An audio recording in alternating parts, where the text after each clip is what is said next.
అందరికీ నమస్కారం అండి. ఈరోజు మనం రత్నమాంబ చీర్ల గారు రచించిన అలకాపురి అనే ఓ చక్కటి కథను విందాం. ఇక కథలోకి వెళ్దాం.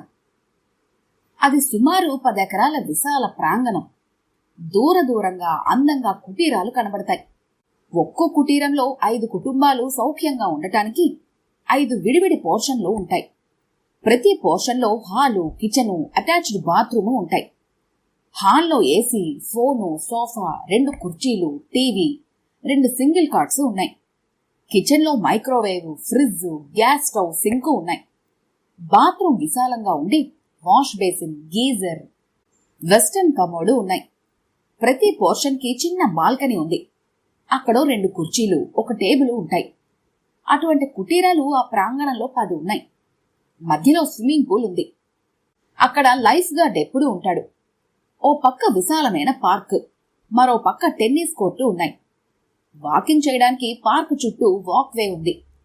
స్విమ్మింగ్ పూల్ పక్కనే ఆధునిక సదుపాయాలతో జిమ్ ఉంది. ఇవన్నీ ఉన్న ఈ ప్రాంగణం చుట్టూ ఒక పెద్ద ప్రహరీ గోడ, దానికి ఓ పెద్ద గేటు. గేటు ముందు సెక్యూరిటీ గార్డు. మనమెవరో అడిగే గేటు తీస్తాడు. ఈ అద్భుతమైన నివాసయోగ్య వైభవం పేరేమిటో తెలుసా? అలకాపురి. వైభవం గురించి చెప్పేటప్పుడు వైకుంఠం, అమరావతి, అలకాపురి గురించి చెప్తారు. కుబేరుని పట్టణం పేరే అలకాపురి. కలియుగ దైవం, సంపదల నిలయుడు అయిన వెంకటేశ్వర స్వామికి అప్పిచ్చిన మహాధనవంతుడు కుబేరుడు. ఆయన పట్టణం అత్యంత రమణీయంగా, వైభవపేతంగా ఉంటుందని పురాణాల్లో విన్నాం కదా. ఈ కమ్యూనిటీ కూడా అలకాపురిని తలపిస్తూ అత్యంత సుందరంగా ఉంది. ఇదంతా చదువుతూ ఉంటే అక్కడికెళ్ళి ఉండాలనుకుంటున్నారా? అక్కడ ప్రవాస భారతీయుల తల్లిదండ్రులకు మాత్రమే ప్రవేశం. చూసి రావడానికైతే నో ప్రాబ్లం. కొడుకులు విదేశాల్లో ఉంటూ ఒంటరి జీవితం గడుపుతున్న వారి తల్లిదండ్రుల కోసం నిర్మించిన వృద్ధాశ్రమం ఇది.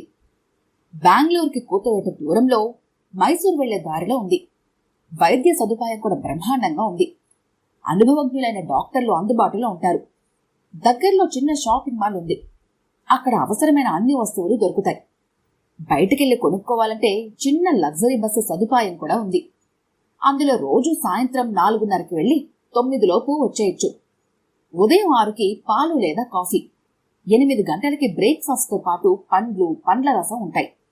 12:30కి భోజనం, పరిశుభ్రమైన కిచెన్లో వండిన రుచికరమైన శాకాహార భోజనం.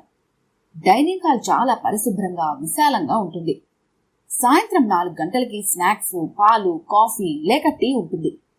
రాత్రి 8 నుంచి 10 గంటల వరకు డిన్నర్ ఉంటుంది. ఉదయం 5 గంటలకి మూర్తిగారు సతీ సమేతంగా వాకింగ్ పెడతారు.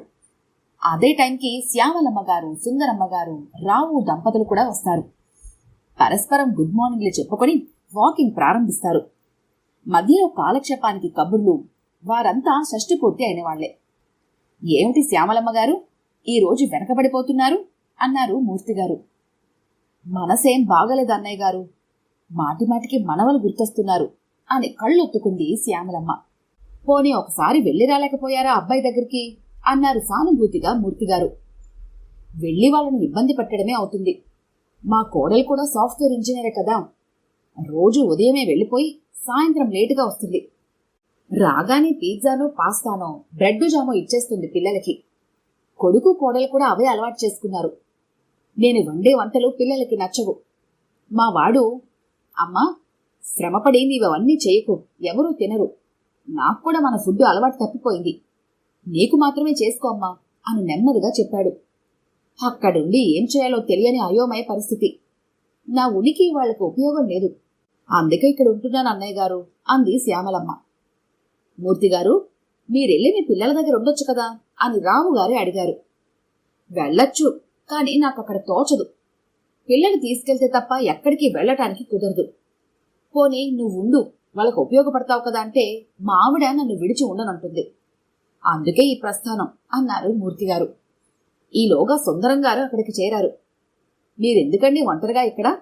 మీ అమ్మాయిలిద్దరూ అమెరికాలో ఉన్నారు కదా, వాళ్లతో ఉండొచ్చు కదా అన్నారు రావుగారు. కూతుళ్ళు ఎంత ప్రేమగా చూసుకున్నా అల్లుళ్ల ఇళ్లలో పడి తినటం మొహమాటంగా ఉండి ఉండలేకొచ్చేశాను అన్నారు సుందరంగారు. కొత్తగా ఈ మధ్య వచ్చి ఉంటున్న సుబ్బారావు దంపతులు వాకింగ్కి వచ్చి వాళ్ళని కలిశారు. వాళ్ల మాటలు వింటున్న సుబ్బారావు గారి భార్య జానకమ్మ కలగజేసుకొని, మేము అబ్బాయిల దగ్గరికి వెళ్ళా ఉందామని. పెద్ద కోడలు చాలా మితభాషి, మాట్లాడటమే అపురూపం. పిల్లల చదువులు, తన ఉద్యోగం తప్ప ఏం పట్టవు. మా పెద్దాడు చాలా ఆలస్యంగా ఇంటికొస్తాడు, అలసిపోయి. ఏదో తిన్నానన్న పేరుకి 2 మెతుకులు తిని వెళ్ళిపోతూ ఉంటాడు. వెళ్ళి పడుకుంటాడు. శని ఆదివారాల సెలవులే అయినా ఇల్లు క్లీనింగు, వాషింగు, లాన్ కట్ చేసుకోవటం లాంటి పనులతో వాళ్లకు టైం ఉండదు. ఆ యాంత్రిక జీవనంలో ఇమడలేక చిన్నాడి దగ్గరికి వెళ్ళాం. మా కోడలు, నా మొగుడు నాకే సొంతం, నా పిల్లలు, నా మొగుడు, నేను అంతే అనే బాపతు. వెళ్ళిన నాడు వచ్చారా అంటుంది. మళ్ళీ వచ్చేసే రోజు అప్పుడే వెళ్ళిపోతున్నారా అంటుంది. ఇంక నా కొడుకు, ఒరే మాట పలుకు లేకుండా ఉండలేకపోతున్నాంరా అంటే, మాట్లాడుకుంటూ అస్తమానం గొడవలు పడే కంటే ఇదే మంచిది కదా, హాయిగా ఉండండి అంటాడు. అంత హాయిని భరించలేక వచ్చేసి ఇక్కడ ఉంటున్నాం అని నిట్టూర్చింది జానకమ్మ. అప్పుడే చాలా టైం అయింది, కబుర్లలో తెలియలేదు, నడవండి అంటూ ఎవరి కాటేజీకి వాళ్లు బయలుదేరారు. మూర్తిగారు అన్యమనస్కంగా ఉండటం గమనించిన రాధమ్మ, ఏమిటండి దీర్ఘాలోచనలో ఉన్నారు అంది. వాళ్ళందరి మాటలు విన్నావు కదా, నీకేమనిపిస్తోంది అన్నారు. ఒక్కొక్క కాటేజ్కి 20,000 నెల నెలా కడుతున్నారు. అది కాకుండా పై ఖర్చు మరో 10,000. పిల్లలు అక్కడ రెక్కలు ముక్కలు చేసుకుంటుంటే మనం ఇక్కడ ఎంజాయ్ చేయటం ఎంతవరకు న్యాయమో ఆలోచించండి. మనం పిల్లల దగ్గర ఉండలేకపోవటానికి చెప్పుకునే కారణాలు చిన్న చిన్నవి. కొంచెం సర్దుకుపోతే నెమ్మదిగా మన వాళ్ళు మనల్ని అర్థం చేసుకునే వాతావరణాన్ని కల్పించగలిగితే హాయిగా శేష జీవితాన్ని పిల్లలతో మనవలతో గడపవచ్చు అనిపిస్తోంది అంది రాధమ్మ. నేను అదే అనుకుంటున్నాను రాధా. మన పెద్దవాళ్లు ఉమ్మడి కుటుంబ వ్యవస్థలో సర్దుకుపోలేదా? అత్తలు, మామలు, బావగార్లు, మరదలు, తోటి కోడళ్ళు, ఆడపడుచులు, వాళ్ల పిల్లలు, వచ్చిపోయే చుట్టాలు, అంతమంది మధ్యలో చిన్న చిన్న సమస్యలొచ్చినా సర్దుకుపోలేదా? ఉద్యోగాలొచ్చి, వలస విధానాలొచ్చి ప్రతి వ్యక్తి స్వార్థంతో సంకుచితంగా ఆలోచిస్తున్నాడు. ఇల్లాలు కూడా అత్తమామలకు దూరంగా భర్తతో పిల్లలతో సుఖంగా ఉంటున్నాననే భ్రాంతిలో బ్రతుకుతోంది. ఏదైనా సమస్య వస్తే తల్లడిల్లిపోయి విడాకులు, ఆత్మహత్యల వరకు వెళ్తున్నారు దంపతులు.